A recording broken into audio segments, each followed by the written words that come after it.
Welcome to our dramatisation of A True Picture of Emigration. My name is Edward Burland, and this is the story of the journey of my parents, John and Rebecca, who emigrated from here, Yorkshire, to the United States of America. It's been 11 years since they left. Back then, rents were so high that farming was barely profitable. So, when my father's 14-year lease was up, he decided not to renew it. Instead, he took my mother and my 5 brothers and sisters and boarded a ship for New Orleans. My sister Mary and I, being of working age, remained behind. People may think it odd they're leaving us, the eldest children, who might have done so much to ease their labours in the new world. I can only say they must have done it out of love, believing that it was best for us to stay where we were. They did not know what they would encounter in the American West. Their only information of the new world came by way of a letter from George Bickerdike, a former neighbour in my father's village of Thorner. He had emigrated 3 years prior to their journey. My sister and I were away from home at the time. Mary had a good position in service for a well-to-do family, and I was an underteacher at a boarding school. 11 years has brought many changes. I've now opened my own school, and my sister has married a local farmer and is a mother to twin baby girls. We hear from Mother every once in a while, and with every letter, I bless the Sunday school where she learned to ride. Otherwise, I would not know if my family was still alive. But here, I have proof that they are more than alive. In fact, they're thriving quite nicely. It was not so in the beginning. I've thought about turning these letters into a booklet of sorts. I would like to write a book. Perhaps I would dare not be so bold as to write a novel, but I might turn my mother's letters into a pamphlet, at least. What better way to start writing than with a true story? I'm on my way now to my sister Mary's house to obtain the letters in her possession. Perhaps with those, I will have enough to give a clear picture of their emigration. Now, how shall I begin? Context would be good. The year was 1831. William IV was on the throne, 6 years before Queen Victoria. And who was the President of the United States that year? Andrew Jackson, I believe. My parents travelled from their village of Barwick-in-Elmet to Manchester by way of a hired wagon, then took their first train ride to Liverpool. There, they waited in a bare boarding house for 6 days until they could embark. By my mother's account, it was a little too much time for reflection. On the 6th day, they took their boxes and bags and my mother's rocking chair to be loaded onto the ship. Well, Rebecca, I think that's everything. All our worldly goods right here. A rather meager pile, isn't it? Yes. But if it had the contents of a palace, would we take it with us? If we had a palace, we would not be going to America. Are we absolutely certain this is the right decision? Already sold everything. We paid a good deal to hold our berths. I did not sleep a wink last night. I keep wondering if I've steered us wrong. You've not slept 6 hours since we got to Liverpool. But come now, let us get back to the boarding house. The children are waiting. Rebecca, I cannot do it. I cannot do it. The gloom and uncertainty. Bad as our prospects were here, I think we must go back. I cannot survive one more night such as the last one. Finally. Now he sees reason. Thank you, Lord. Hey, what are you saying? Nothing. I will do whatever you think is best. Well, then let us take our luggage back. Surely it is safer to stay in England. All right. My parents loaded what they had just unloaded and walked back to their dingy rooming house, where they had been second-guessing their decision for the last 6 days. Father, Mother, you're back. Father, what's wrong? Has someone died? No, children, no one has died. Now leave your father be. He needs to rest. Are we doing right, Rebecca? It seemed right at the time. The rents are so high. I could not see signing the lease again. But now, I think we must stay. Are we still going to America? Father? Mother? Are we going? My mother later told me about this moment.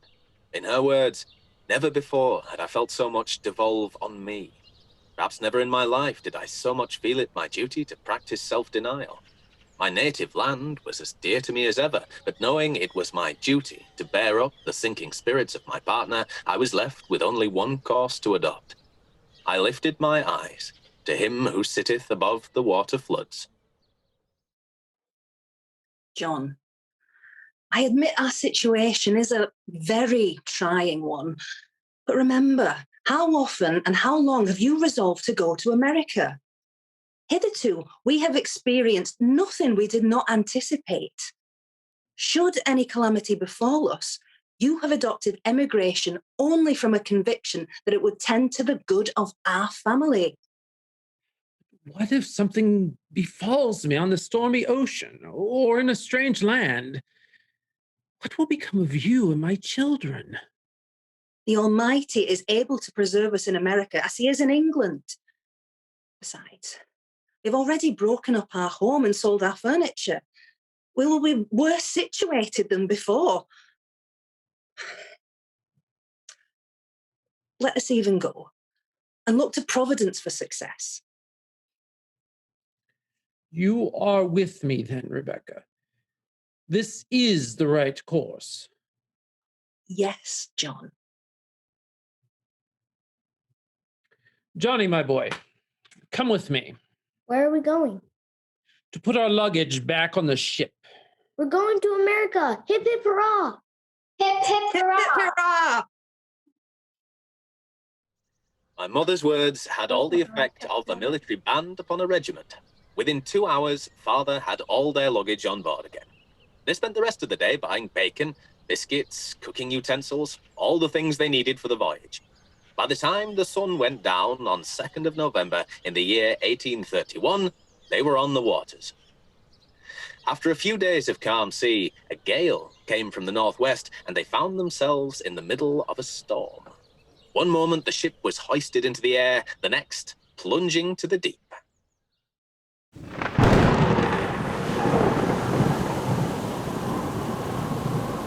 It looks like a bad one, sir. Aye, let's see what all those braggarts say now. Them is the boast of having sea legs and stiff stomachs. They'll be hanging over the rail now, right enough. Look sharp, here's the captain. All hands on deck. Shorten the sail. Shorten the sail! Steady on, men. We don't want to lose any spars. We'll be going awash. Not on my watch. Get everyone below. Batten down the hatches. Batten down the hatches! Everyone below deck. All passengers below deck. We must go down. I want to see what happens. Yes, we must, son. Captain's orders. We will stay drier in the cabin. Well, I don't mind getting wet. I know you don't, son. I can help the captain turn his wheel. He has the first mate to help him. Let us go. Your mother will be worried. Oh, John, what is to become of us? Calm thyself, Rebecca. The captain has his men well in hand. Now, we must look to him who sits above the floodwaters. Well, we shan't be alone in our prayers. The entire ship has turned pious as the Puritans now. True enough. They who could not speak without an oath yesterday find themselves on their knees tonight, serious enough. A good place to be sure. Do you think the ship will hold? I do not know. Let us trust our Heavenly Father. and our captain. You should have seen him, Rebecca. The storm was raging and the deck in chaos, but our captain was holding his calm. He speaks with an unfaltering tone, as if he alone is in command of the waters. We are in good hands. I'm glad of it. And if the Lord of the wind and the waves sees fit for us to see another morning, then I am sure we shall.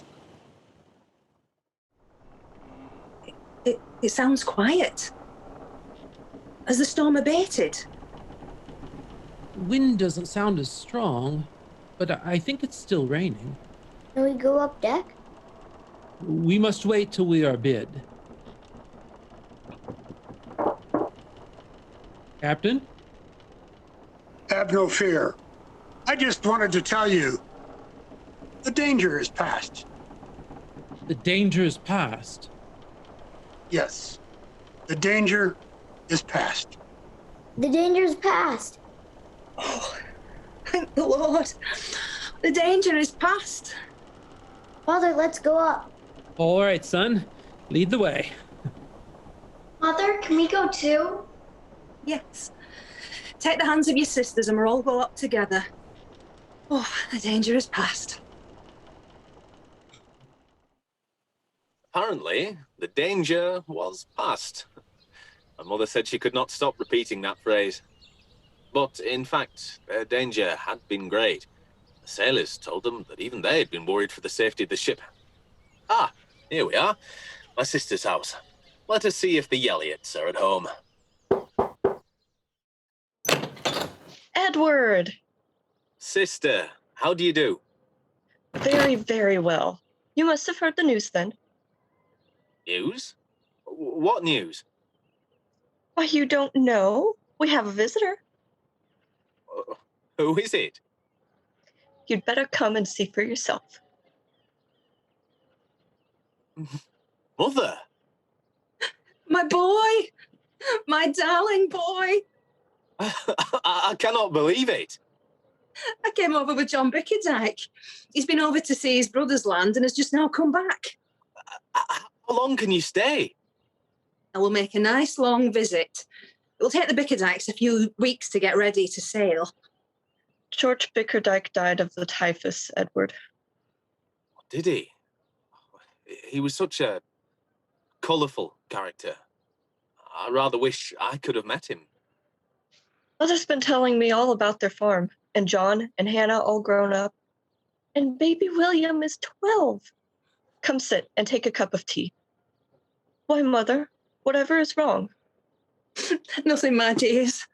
I'm just so happy to be with both of you again. You don't know how much it cost me to leave you. We have missed you, Mother. Come, let us all sit down. How is Father? Not as strong as ever, but he's glad enough to have John and Will help with the heavy work these days. I'm glad my younger brothers can do what I cannot. Shh, none of that. Your talents run in different directions, Edward. Still, I could have walked behind the plough, book in hand, same as I did here. Ploughing's a bit different there, where the ground has never been broken before. There you would be as much chance to read behind a prairie plough as there would on a trotting horse. I know you could have helped us in America, Edward, but here you've had a great opportunity in education. And now, here you are, the gentleman, and married so well. Oh, Mother, you must meet my wife while you were here. She's so sweet and dearer to me than I ever thought a person could be. You will love her as I do, I'm sure. I know I will, my boy. But I do feel quite plain next to your fine suit. Perhaps I should wait to meet her until I can make a new dress. No, come as you are. Hannah will not want to wait to meet you. Now, I've been rereading your letters with the thought of writing an account of your adventures. Have you now? But to be sure, no one will want to read about a poor Yorkshire farm wife. Not so poor anymore, Mother. You own land now. True. Perhaps there are others who would take inspiration from your story. No, take a warning. Wish someone had told me what to expect in America. It was not the land of milk and honey that George Bickerdike wrote of. Wasn't it? Well, maybe a bit harsh. The milk and honey is there, but it's not sitting in a bucket waiting for someone to pick it up. And the perils of the voyage. It is a good thing we did not know what was in store, or we would never have set sail. Are you speaking of the storm? The storm, the fire, pirates. There are many ways to die on the ocean. What, pirates? Mother, you'd better start at the beginning.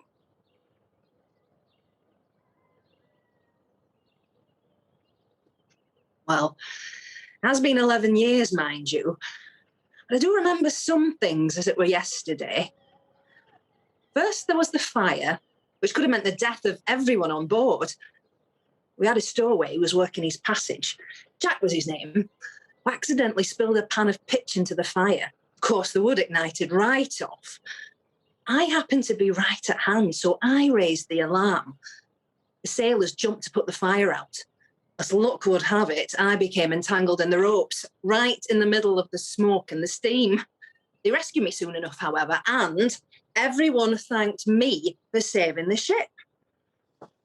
I was subjected to steam and stench thence arising, released from accidental fetters and laden with grateful acknowledgement all around. Son? Yes, Mother? What exactly are you writing? Well, just what you were saying. Did I say that? Well, yes. I reworded it a little. Edward, you make me sound like a grand lady. No one will ever believe I said that. Of course they will, Mother. What does it matter if the words are in fancy or common dress? It is still the same story. All right. Well, by then we were almost to the West Indies when something happened that alarmed us more than anything else that had happened thus far. I was up on the deck, watching the fish fly out of the water, fleeing from the pursuers, when several others joined me at the rail to watch the approach of a fine ship.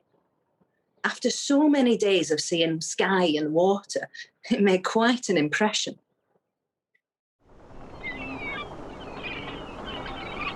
What do you think it is, Captain? Hard to say.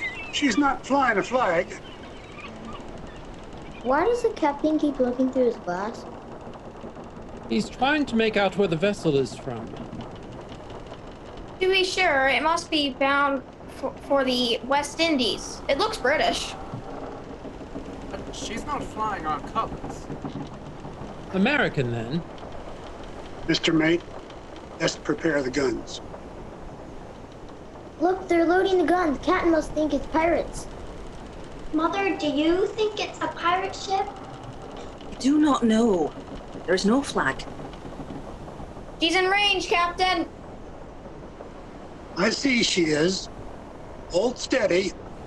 Sir, she comes on apace. Let's see what flag she flies. Steady. Steady, man. Hold your fire. They're unfurling the colors.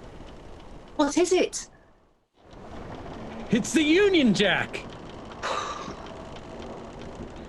Thank heavens! 3 cheers for the Union Jack. Hip hip. Hurrah! Hip hip. Hurrah! Hip hip. Hurrah! It turned out the ship had injured the timekeeper in the storm. They only needed to know their longitude. We gave them everything they required, and they parted with cheers from both sides. The day after that, we spotted land. New Orleans? Not yet. We had come to the West Indian Islands. I could not say if they are more beautiful than other islands. I've never seen any to compare. But we had not seen land for so long that we could not stop saying how pretty they were and wishing they were our final destination. Well, just a minute, let me get this down. We were incessant in our encomiums upon them. Encomiums. Mother, let's not encourage him. unless you would like a long vocabulary lesson. Thank you, Mary. I will make it a brief lesson. Encomium's a lovely word meaning high praise, like the compliments you gave to the island's mother. You and Father deserve encomiums for being so brave on the high seas. I'm not certain huddling in the cabin during the worst of the storm could be called brave. Yeah, but not everyone has the courage to begin to sail in the first place. Go on, Mother. What happened next? After we passed the West Indies, it was 2 more days before we got to New Orleans. By then, we'd been at sea 2 months. And how did you find that city? My first glimpse was in the wee hours of a Sunday morning. It was a fine, large city, all lit up in the night. But later, once we had come ashore, we saw the Africans herded like animals through the streets, and it quite ruined our opinion of it. Slavery is a scourge upon that part of the land. And after that, we started up the wide Mississippi River towards St. Louis. And that steamship ride, it was the nicest part of our trip. The country was so beautiful, but for the scourge of slavery upon it. I cannot imagine. Mother, how would you describe the country? What made it beautiful? Well, it was so very lush. Trees bearing fruit, even in November. I remember on one of our frequent stops for firewood, one of the passengers decided to beg a little fruit from a man sitting in front of a cabin. He climbed up one of the trees, but on the way down, he fell and his foot broke through a box of shorts. The man had fallen on a beehive. Mercy sakes. He made a beeline for the boat, I tell thee. And bees followed, I'll warrant. Why, yes. He was stung many times, poor man. We laughed and laughed. We could not help it. That's a capital story, Mother. It will do very well for the account. Here, how does this sound? Its occupants would accept no apology, but drawing their sabres, attacked their foe with tremendous fury. Poor Yankee was no Leonidas. Leonidas? Mother, don't ask. Leonidas, king of Sparta. He fought an entire Persian army with 300 men. At the Battle of Thermopylae? Leonidas would not have run from bees. But how did he make it into the story? Oh, Edward. What? If I'm going to write it down, I might as well make it sound exciting. It is that. You make it sound like such a lively tale. He does have a way with words. I think you should publish it, Edward. Perhaps I shall. Go on, Mother. What happened next? Well, it were 12 days from New Orleans to St. Louis. We found another steamer to take us up the Illinois River to where Mr. Bickerdike lived. By then, it was mid-November, and the weather was uncommonly chill to what we were used to. Our accommodation were not like what we had on the previous boat, which made us all the more anxious to get settled. We reached our destination at Phillips Ferry 24 hours after leaving St. Louis. It seemed so much longer. We wore out the deckhands with our questions. I say, young man, can you tell me, are we getting near Phillips Ferry? We're about 100 yards closer than the last time you asked.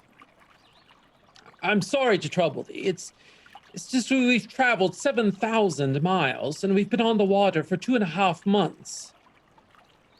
Rest assured, we'll be there by nightfall. But it's almost dark now.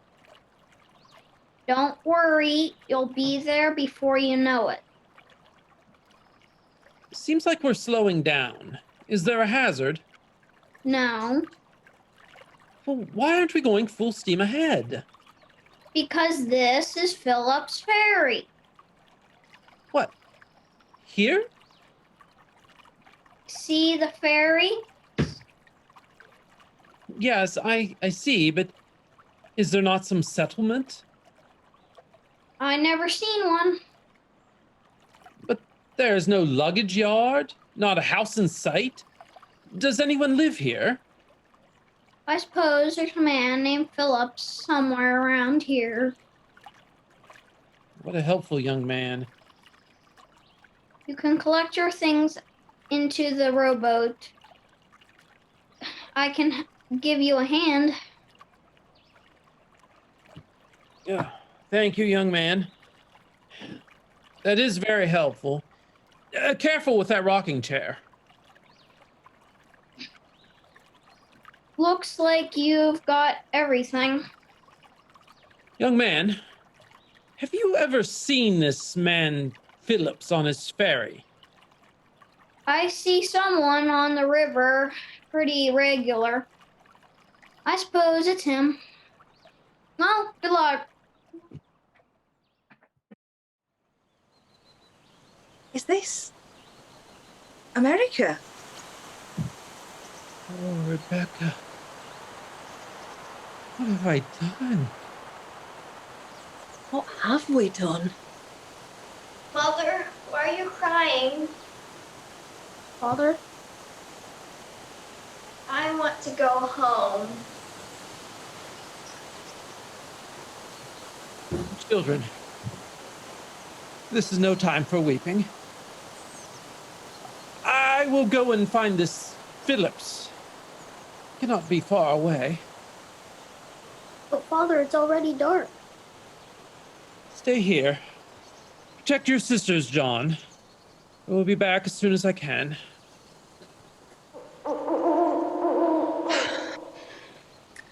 Your father is right. This is no time to weep. Now, John, you and your sister sit together on the mattress. Get close, keep each other warm. Here's a blanket. What about you, Mother? I'll join you in a bit. It's time to beseech our Heavenly Father.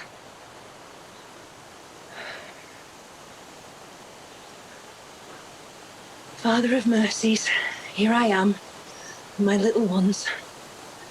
We find ourselves alien in a strange land.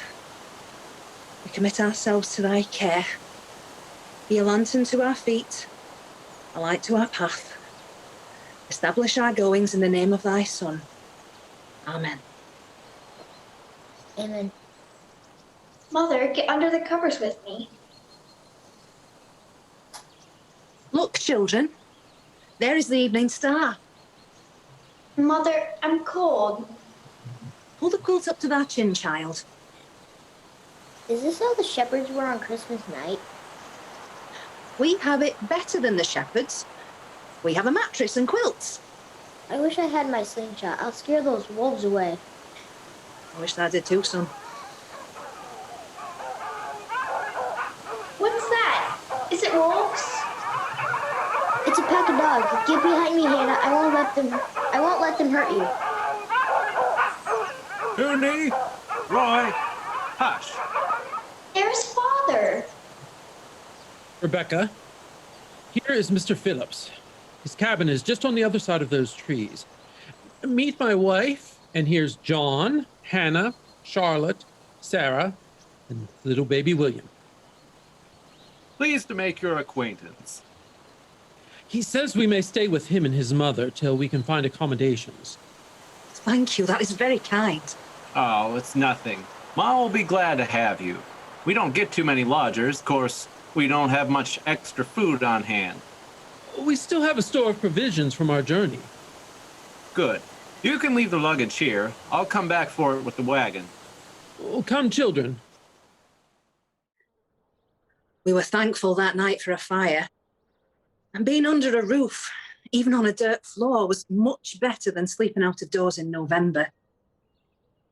So, what we've heard of American hospitality is true, then? Well, yes, if you were a tourist or a neighbour. Our hostess made it clear to us that she expected to be paid for our keep, even if we ate our own food. She did, however, give me some valuable lessons in American housewifery. I do thank her for that. So now, Miss Berlin, now that you've watched me make soap, you're all set to make your own once you have your first Bertrand. I thank thee for thy instruction, Nancy. We did not have to make our own soap back in Yorkshire. There'll be lots of new things you have to do for yourself here. Now, I suppose I should get dinner on for Andrew. Do you have something to feed your children? I still have some biscuits left. Good. Go ahead and set them at the table then. Andy and I will eat after you're finished. Come, children, let us eat.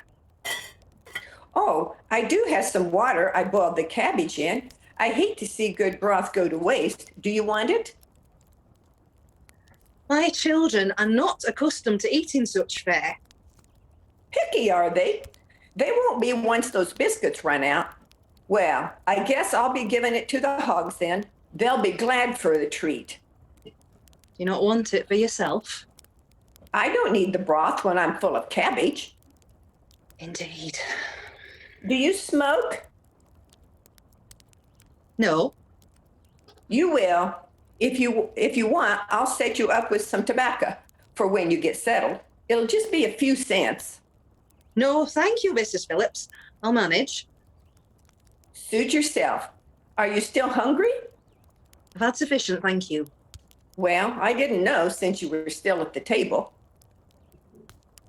Is that considered improper in America? Well, I always took it to mean a person was still hungry.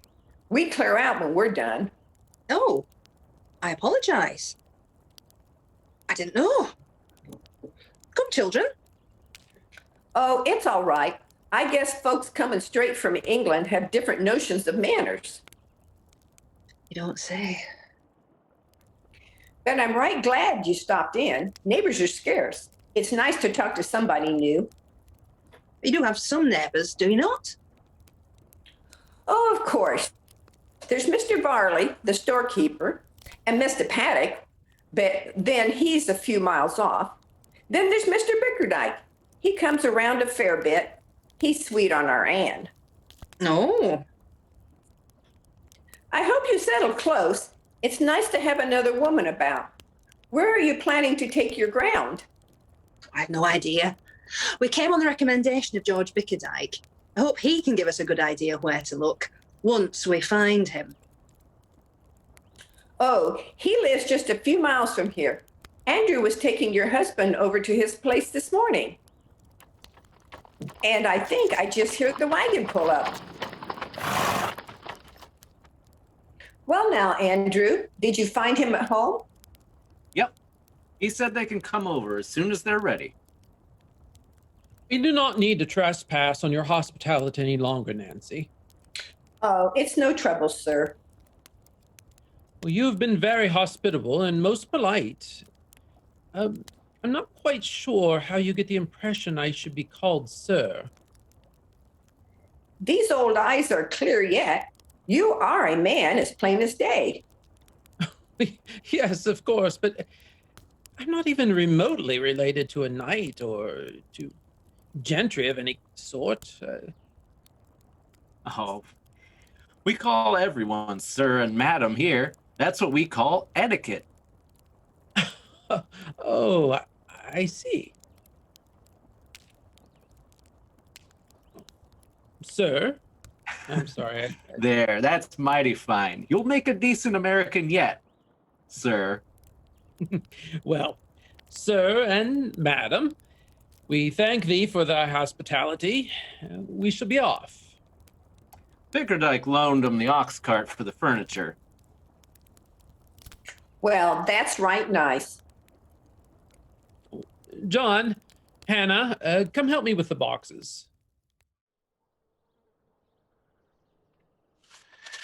Were you glad to leave the Phillips's house? Aye, at that moment I was. When all's said and done, they helped us a good deal.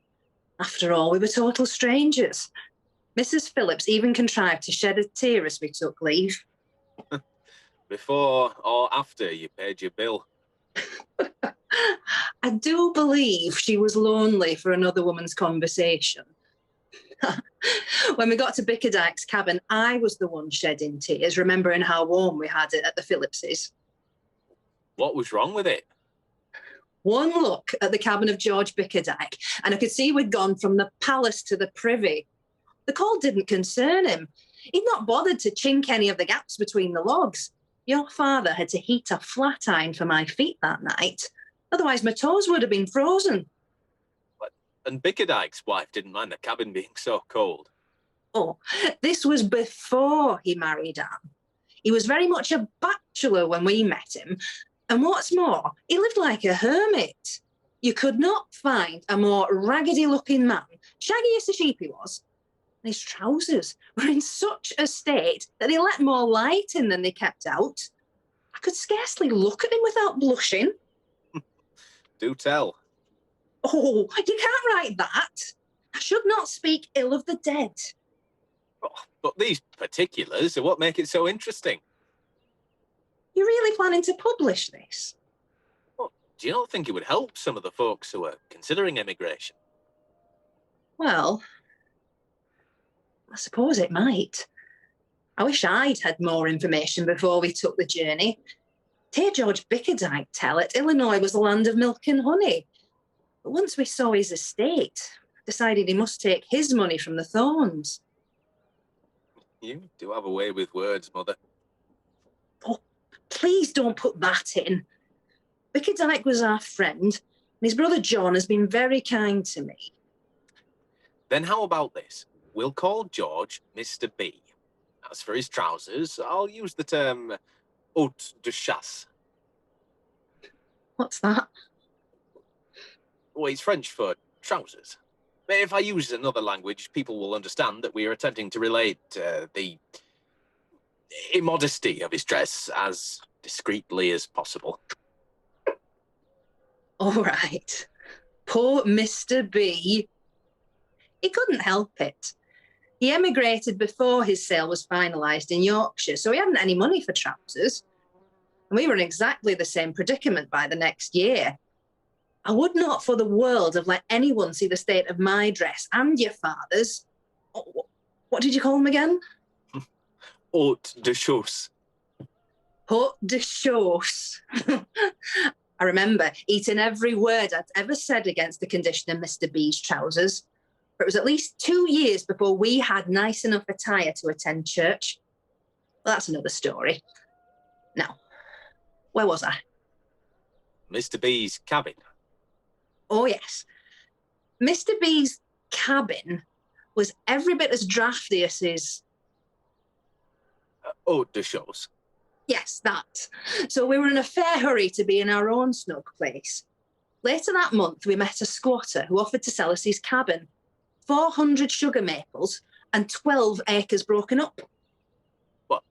And you had enough money to buy it? We paid $60 for his work on the land.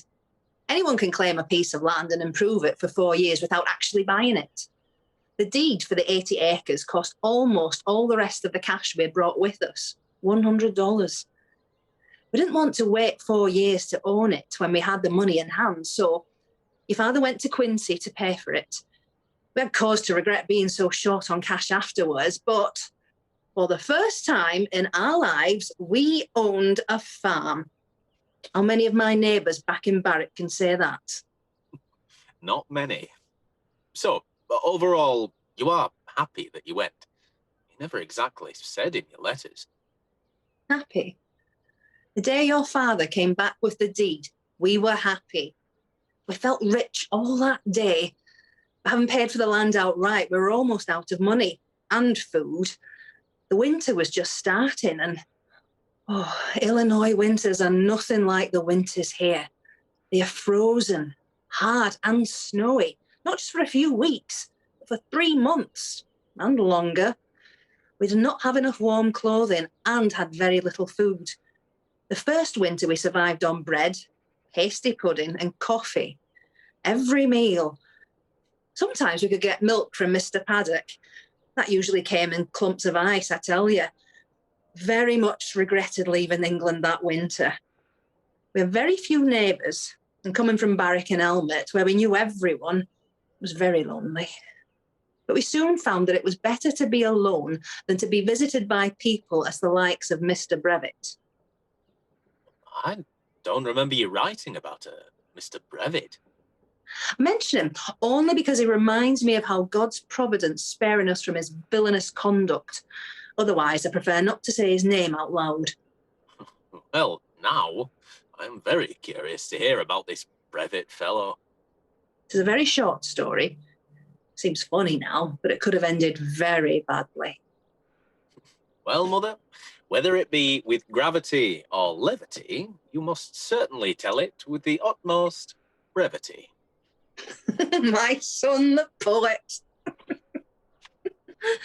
Mr. Brevet, where to begin? We had an American-style wood rail fence around our field of Indian corn, which we were planning to use to feed our horse, until one day your father was out hunting and found two strange horses eating the corn. Father, is it dinner time yet? Not yet, son. Are you hungry? Yes. That's why we're going hunting. See if we cannot find that nice fat turkey we've been seeing and bring it back to thy mother. What about deer? Venison would taste better. Aye, son, it would. But I have no rifle. Father, who's those horses? Well, I'll be. Those are the same ones I turned out of here yesterday. There's no break in the fence. Someone must have put them in here on purpose. Help me take down these rails, son. We'll drive them out again. We cannot feed everyone's stock.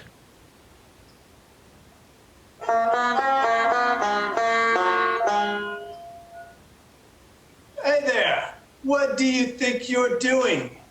Hello. This is my field. Are these your horses? Yes, and I intend them to stay here. I gave thee no leave to pasture them here. I need this corn for my own horse. You must put them somewhere else. Ha! I must do no such thing. Listen, friend, this is not right. Who made you king of this country? I'd say your crown needs some adjustment.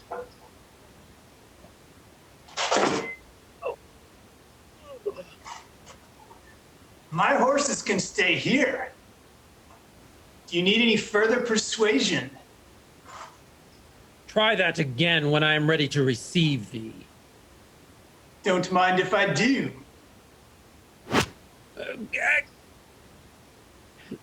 Leave it. John, come away with me.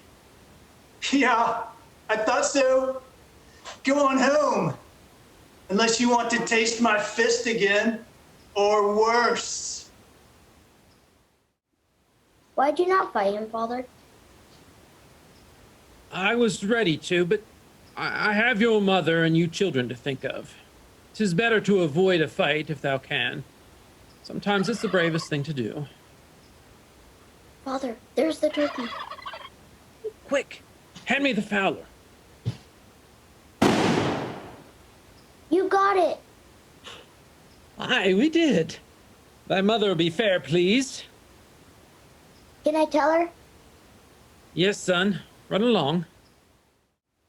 Mother, Father got the turkey. A turkey?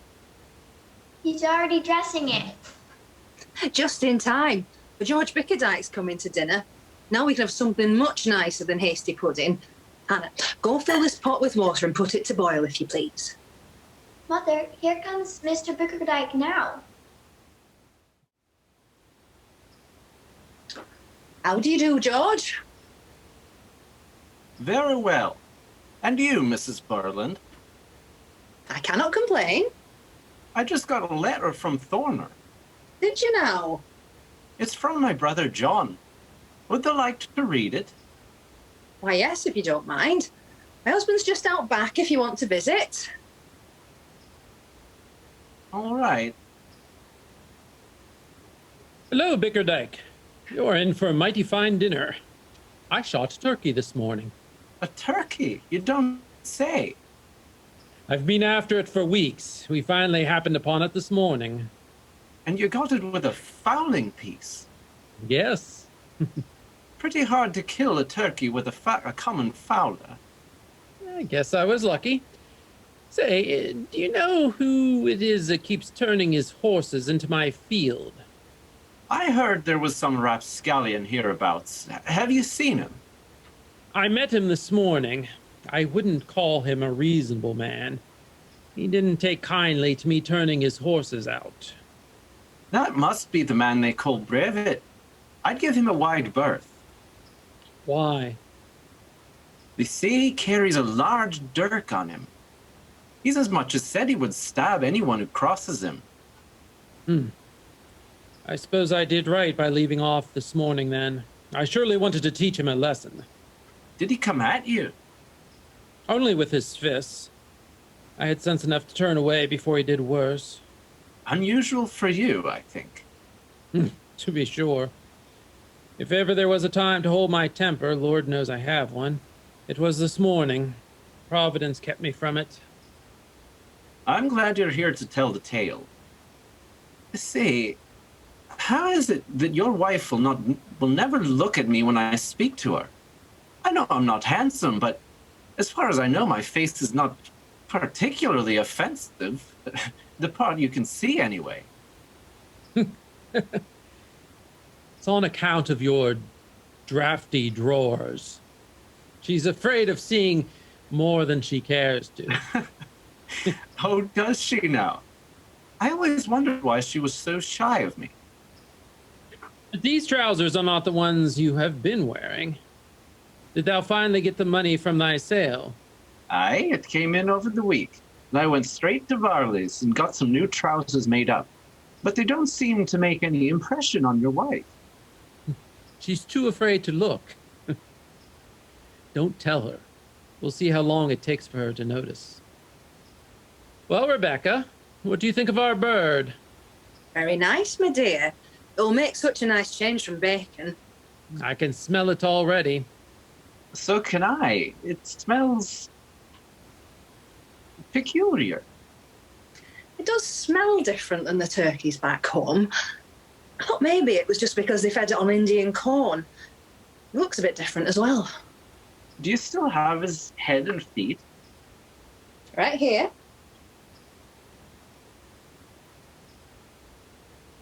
I hate to tell you this, Mrs. Barland, but that's a buzzard. A buzzard? Turkey buzzard. They look something like a turkey, but they're buzzards sure enough. I wouldn't eat it if I were you. They feed on all kinds of filth. Oh. Yes, it's bacon and hasty pudding again. I was hoping to have something grand for you. Oh, don't worry about me. Your hasty pudding's twice as good as anything that comes off my skillet. Did you find anything interesting in the letter? Your sale was finalised. So, you will be basking in prosperity from now on. Aye. Already been down to Varley's to get what I need. Of course. These trousers will do me another year, don't you think? Mr. Bickerdike, that is one item of clothing you'd better not wait on. No, there's nothing wrong with these.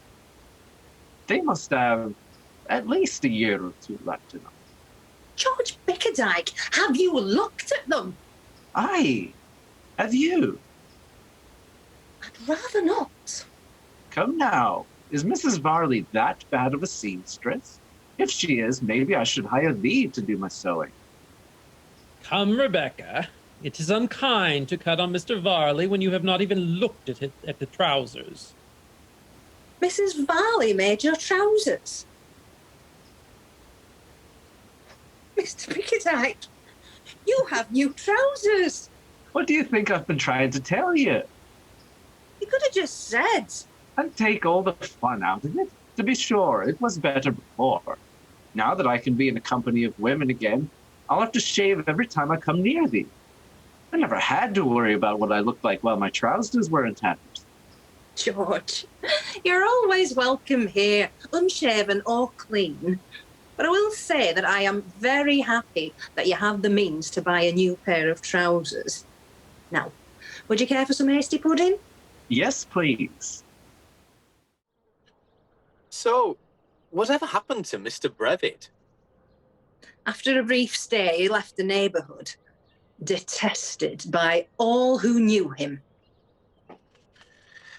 Well, one thing puzzles me. You said in your letters that you did not have the means to plough for 2 years. How then did you manage to plant a crop? Well, The first spring, your father, brother, and I went out to the field with garden hose. Garden hose? How long did it take to break up the soil? It took us 3 weeks to sow and cover 4 acres in Indian corn. 3 weeks? And our predecessor, Mr. Oakes, had already planted 3 acres of wheat the previous autumn. That wheat came ripe in June, but we had just as many sickles as we had ploughs. We were short on cash and couldn't afford to buy even one sickle at $1 apiece. No ploughs and no sickles. How did you manage? Mr. Bickerdike loaned us a couple of sickles. On the way back, we were still about a mile from home when your father tripped and fell on one of the blades. He cut his leg so bad he bled like a stuck pig. What did you do? Found it the best I could. He was pretty faint, but after he rested a bit, he was able to make it home. The next day, his leg was cold and numb, and the day after that, inflammation and fever set in. And you had no physician? You know, I've always been the one that people come to for my herbs and medicines, but in those first couple of days, I applied my remedies to no avail. I thought I was about to lose my dearest earthly friend, and with him would have gone all my means of support. Oh, Rebecca. My leg. Oh, my leg. Mother, what's going to happen? Is Father going to die? I hope not, son. I don't know what's going to happen with his leg. It's so swollen. Oh. I best bathe it again. Father, don't die. Father, don't die. Oh. Oh. Rebecca. It's so hot. Let me feel your forehead. Oh. Well, sweating. That's a good sign. I'll rub some more cream on your leg. Oh. Oh. Can you feel it, Father? Can you feel your foot, Father? It aches like the dickens. I think the tide has turned. If you're gaining feeling, it's a sign that it's starting to heal. Oh, thank heavens. Rebecca, what about the wheat? Just rest, John. Wheat is still there. Johnny? Yes? Let's you and I go see how much wheat we can cut down. You? Mother? You ain't that so surprised? Who gathered enough sap for a 300 weight of sugar last spring? Well, you did, Mother, but I helped. Yes, you're a good helper. And now Father and I need your help again.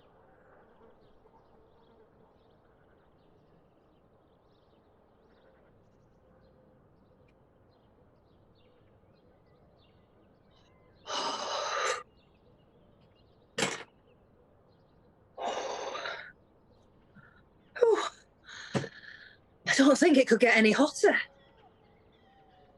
Mother, look how much wheat we cut. Ain't I doing the work of a man? Nice, son.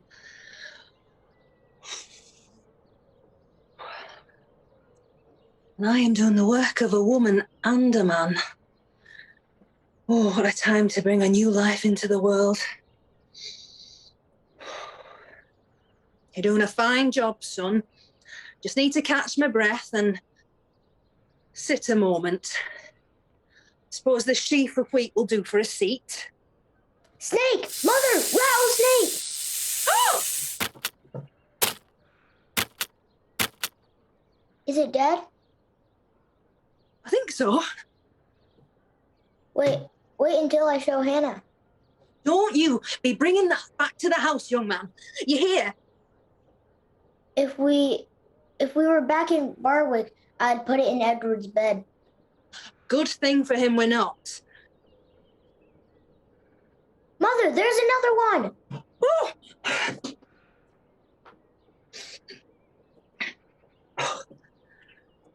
Are there any more? That one must be his mate. I think that's it. I'll have to be more careful where I sit, I think. That's enough for today.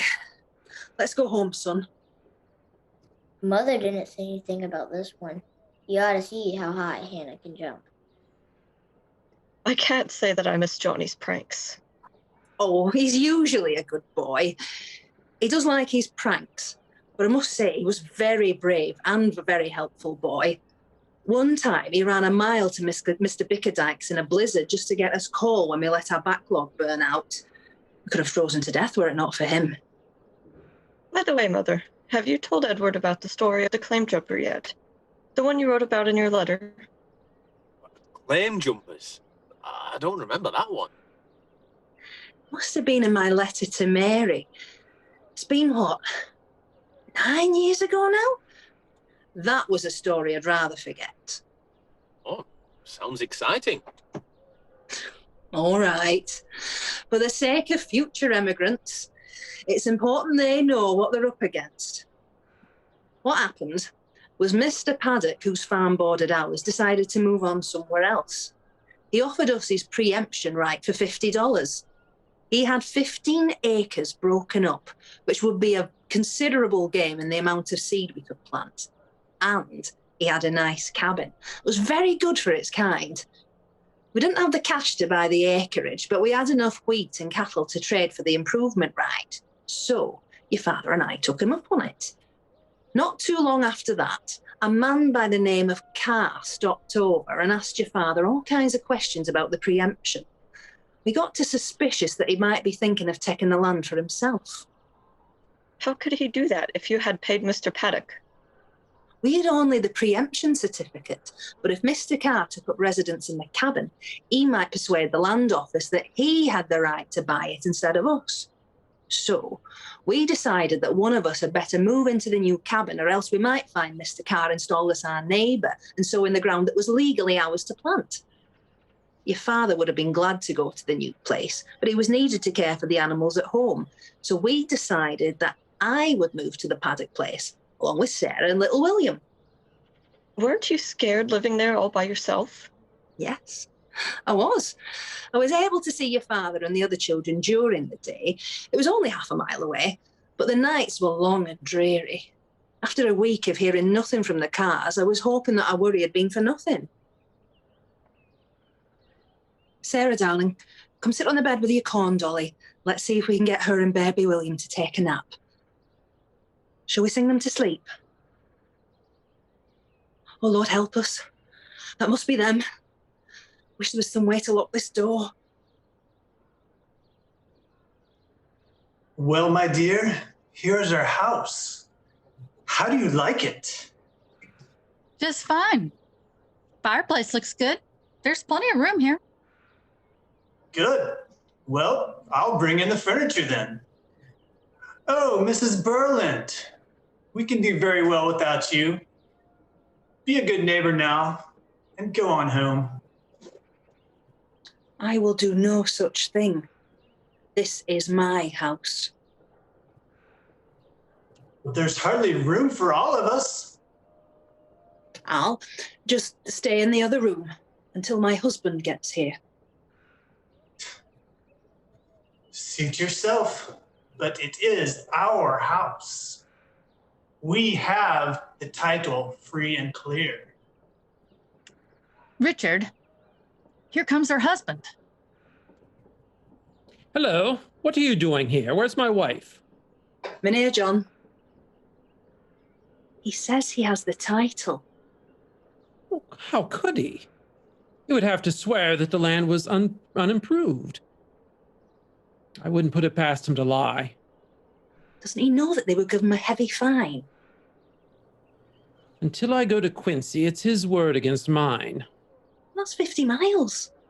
I hate to leave thee, Rebecca, but I must get this cleared up with the land office or we'll lose our money and the right to the land.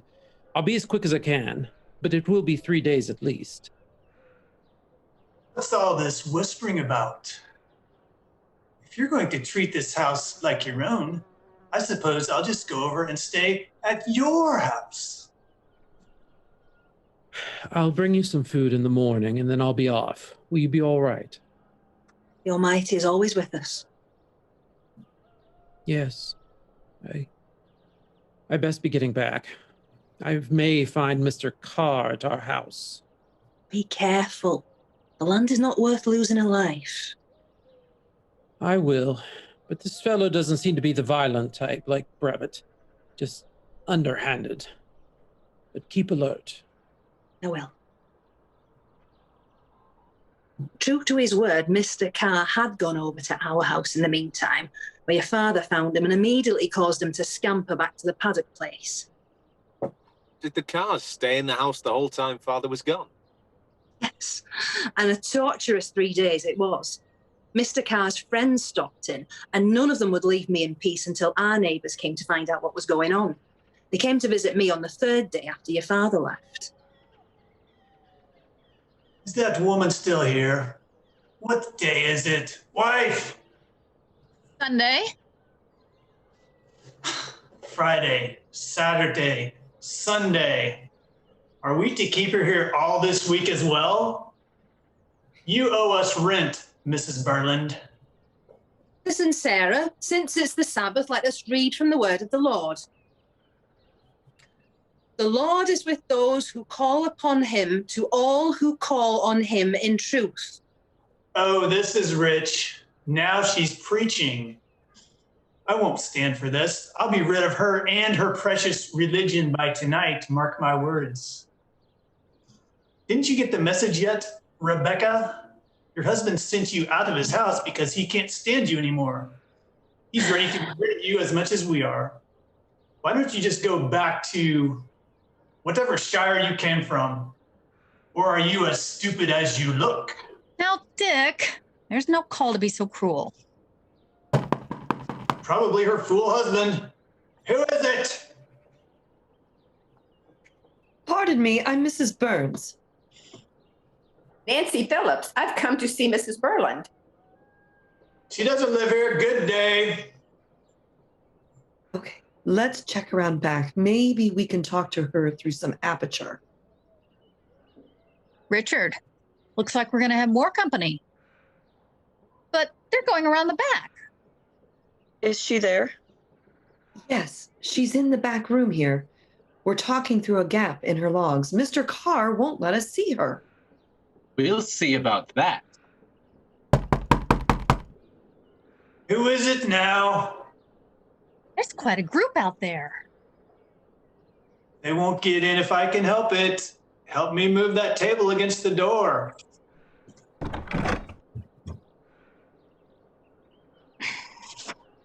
You all get on out of here. You're not the master of this house, Carr. Let us in peaceably, or we will show you who is the master. We might as well let him in. There's too many of them.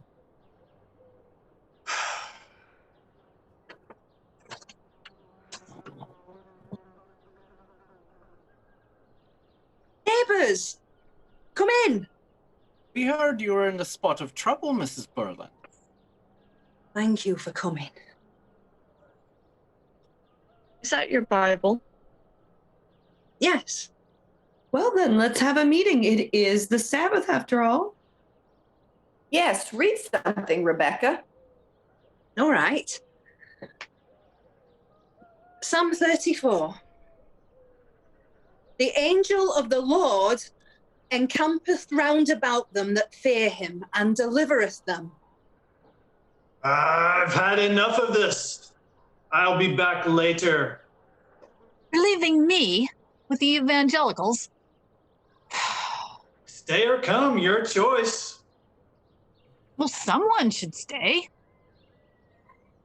Suit yourself. And the next verse.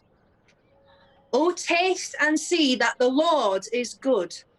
Blessed is the man that trusteth in him. Amen. Thank you, Mrs. Burland. Do you know any hymns? Do I know any hymns? Why, Charles Wesley's hymn book was my only companion for hours on end when I tended to the cows as a girl. Shall we sing, "Or for 1,000 tongues to sing"?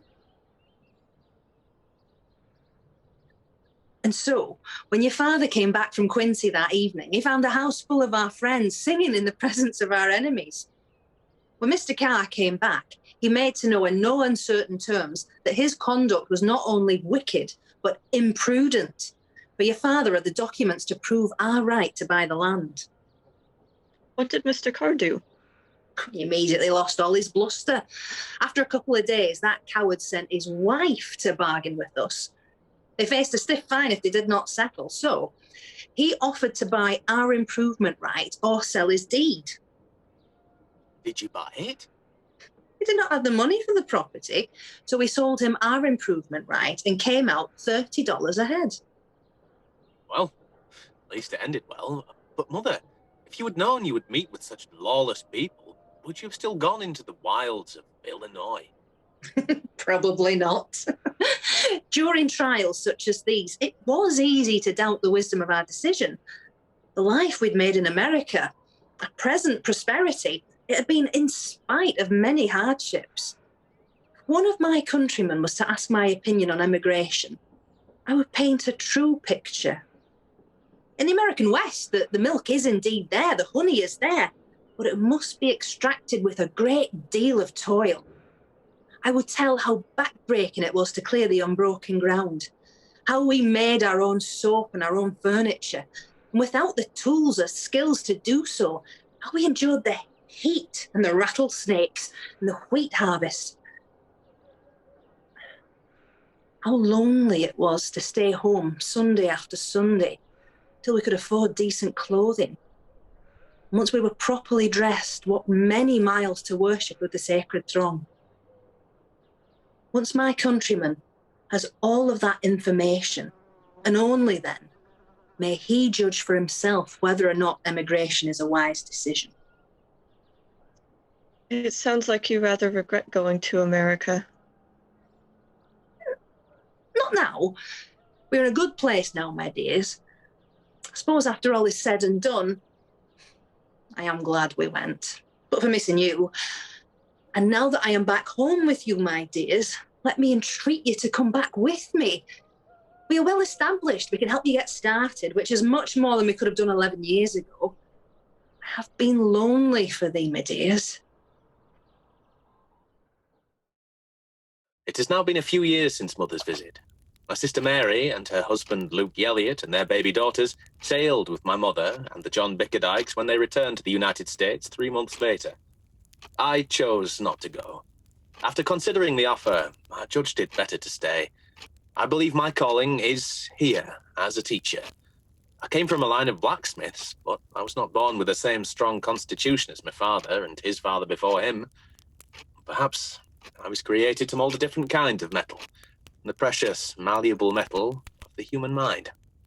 And so I've persevered, and I think with some success. My school in Swillington is doing well. I finally published the pamphlet dealing with my parents' first few years after their emigration. In the city of Leeds, 2,000 copies have already been sold. Several families from this part of the country left for Illinois as a result. I'd like to think I played a small part in assisting my fellow Yorkshiremen to a better life in the new world. And now, this foray into writing, as well as the success of some other Yorkshire authors. Perhaps you've heard of the Bronte sisters? Well, it makes me wonder if I could write my own novel. Wouldn't that be something? But back to my mother's story. The pamphlet is done so well, it is to be reprinted as a book. I'm writing the preface just now. Perhaps you would be so kind as to give me your opinion of it. Here it is. In submitting the contents of this volume to the notice of the public, the writer begs to state that the materials and facts herein contained were delivered to him viva voce by his mother, the principal agent in the narrative, during a late visit to this, her native country. To him, the account seemed interesting in the highest degree, an opinion in which such of his friends as have perused the manuscript have invariably concurred. The present state of the public mind in regard to emigration has suggested the propriety of immediately giving publicity to the narrative, which is what might be termed the diary of a Yorkshire emigrant in the United States of America. How far such a production is required, the public will now determine. It is what it professes to be, a true picture. The incidents are facts, not fiction. The language only in which they are described belongs to the author. The author? That's me. Edward Burland, Swillington, August 1st, 1848.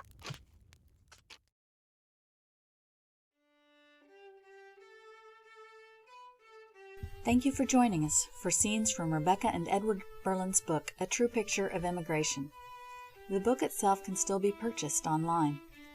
Besides this narrative, Edward Burland went on to publish a volume of verse called Village Rhymes, a novel called Amy Thornton, the Curate's Daughter, as well as a book of history.